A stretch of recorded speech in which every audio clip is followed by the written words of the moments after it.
அவர்கள் இறை நம்பிக்கை கொண்டோரை சந்தித்தால் நாங்களும் இறை நம்பிக்கை கொண்டிருக்கிறோம் என்று கூறுகின்றனர். தமது சைத்தான்களான தீயவர்களுடன் அவர்கள் தனித்திருக்கும் போது, நான் உங்களுடன் தான் இருக்கின்றோம், நாங்கள் இறை நம்பிக்கையாளர்களை கேலி செய்பவர்களே என்று கூறுகின்றனர். அவர்களை அல்லாஹ் கேலி செய்கிறான். தமது வரம்பு மீறலில் தடுமாறுவோராக அவர்களை விட்டுவிடுகிறான். இத்தகையோரே நேர்வழிக்கு பதிலாக வழிகேட்டை விலைக்கு வாங்கியவர்கள். அவர்களின் வியாபாரம் அவர்களுக்கு லாபம் அளிக்கவில்லை. அவர்கள் நேர்வழி பெற்றவர்களாகவும் இருக்கவில்லை. அவர்களுக்கு எடுத்துக்காட்டு நெருப்பு மூட்டிய ஒருவனைப் போன்றதாகும். அவனை சுற்றிலும் அது ஒளி வீசிய போது அவர்களுடைய ஒளியை அல்லாஹ் போக்கிவிட்டான். அவர்கள் பார்க்க முடியாதவாறு அவர்களை இருளில் விட்டுவிட்டான்.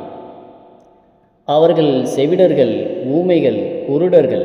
எனவே அவர்கள் நேர்வழியின் பக்கம் மீள மாட்டார்கள். அல்லது இவர்களுக்கு எடுத்துக்காட்டு வான்மலை போன்றதாகும். அதில் இருள்களும் இடியும் மின்னலும் உள்ளன.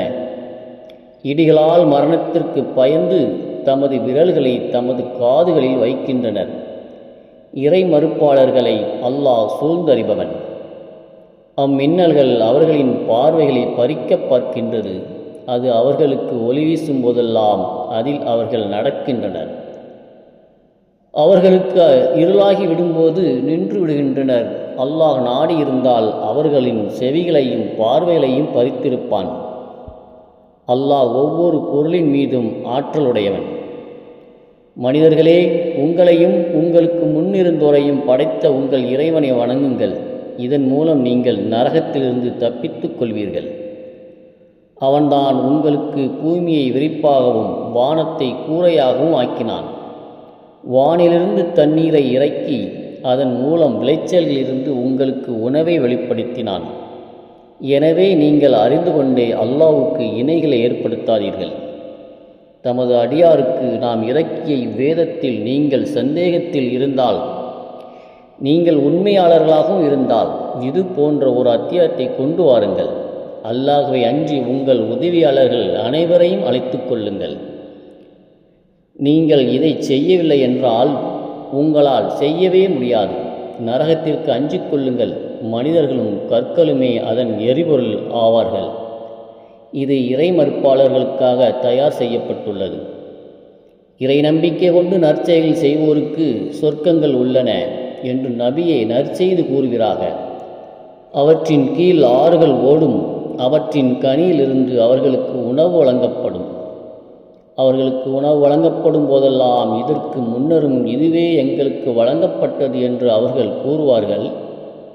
ஆனால் அதை போன்ற வேறொன்றே அவர்களுக்கு வழங்கப்பட்டது.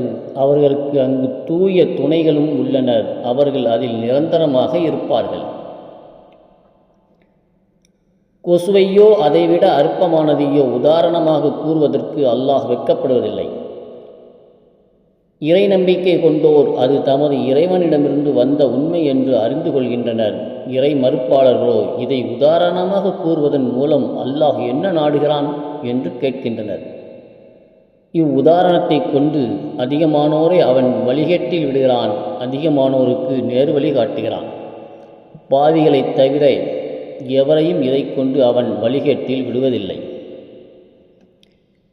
அல்லாஹ் அவர்களிடம் செய்த உடன்படிக்கையை உறுதிப்படுத்திய பின்னரும் அதை முறிக்கின்றனர்.